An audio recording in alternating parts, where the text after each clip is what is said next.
दोस्तों, हिंदी सिनेमा में Barbie doll जैसी दिखने वाली खूबसूरत अभिनेत्री की बात करें तो हमारे जहन में सबसे पहले एक ही तस्वीर उभर आती है और वो है परवीन भाभी।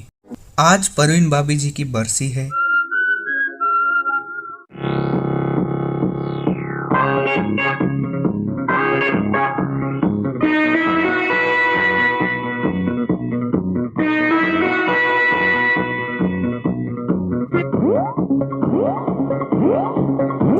और मेरे सब्सक्राइबर के कहने पर मैं उन्हें आखिरी अकीदत पेश करते हुए उनके जीवन से जुड़ी हुई कुछ बातें मैं आपके साथ शेयर करना चाहूँगा।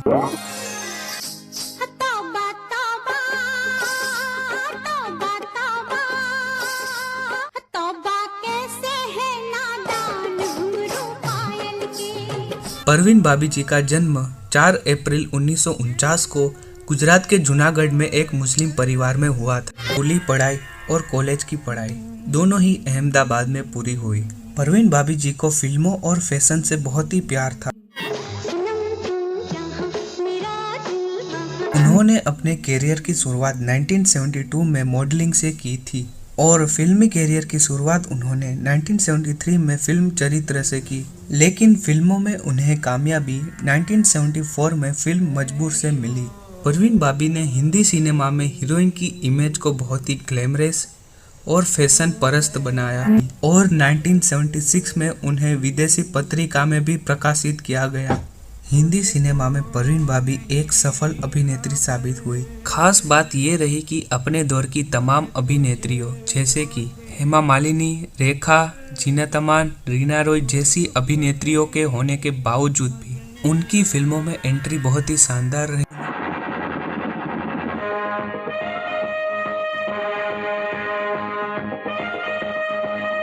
इसीलिए वो चर्चा में थी और उन्हें बहुत ही बड़ी पहचान मिली। और 1982 में ये नजदीकिया फिल्म भी बहुत ही चर्चा में रही और सिनेमा स्क्रीन पर अमिताभ बच्चन जी के साथ उनकी जोड़ी बहुत ही खूब रही। कभी बोलूं मैं, कभी बोले तू। उन्होंने अपने फिल्मी कैरियर में लगभग 60 से ज्यादा फिल्मों में काम किया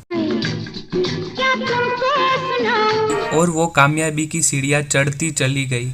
उस दौर के हीरो के साथ भी उनकी जोड़ी खूब रही और शशि कपूर के साथ सुहाग, काला पत्थर और नमक हलाल जैसी फिल्मों को कौन भूल सकता है।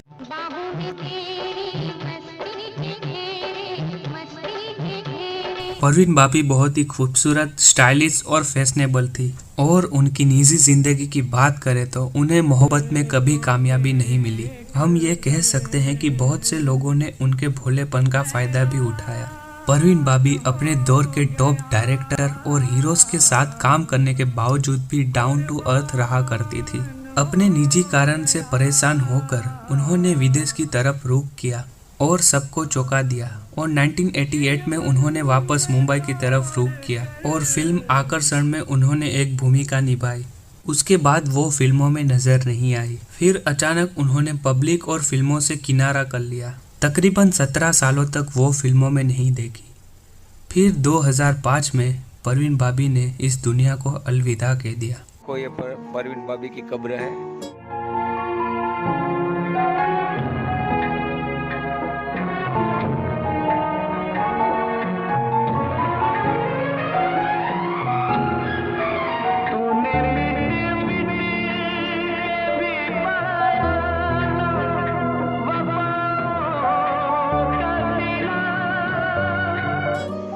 वे बारिश की वजह से बहुत जाड़ हो गए, देखो कब्र दिखती भी नहीं है।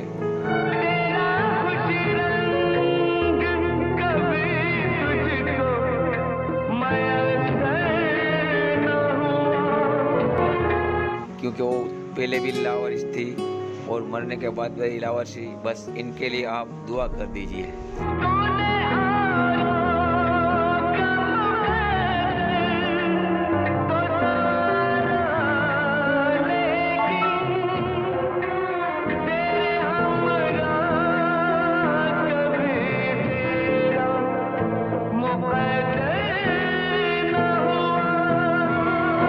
आज मुझे परवीन भाभी की कब्र देखकर एक शायरी याद आ गई।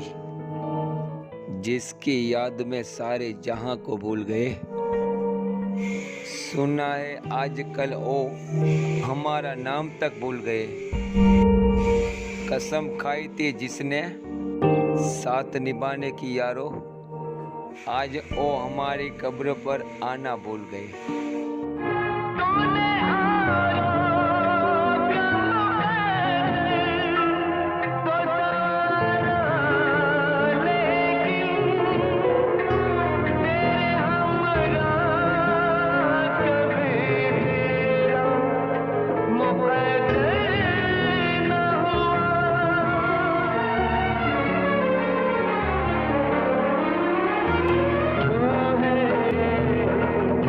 खुश रंग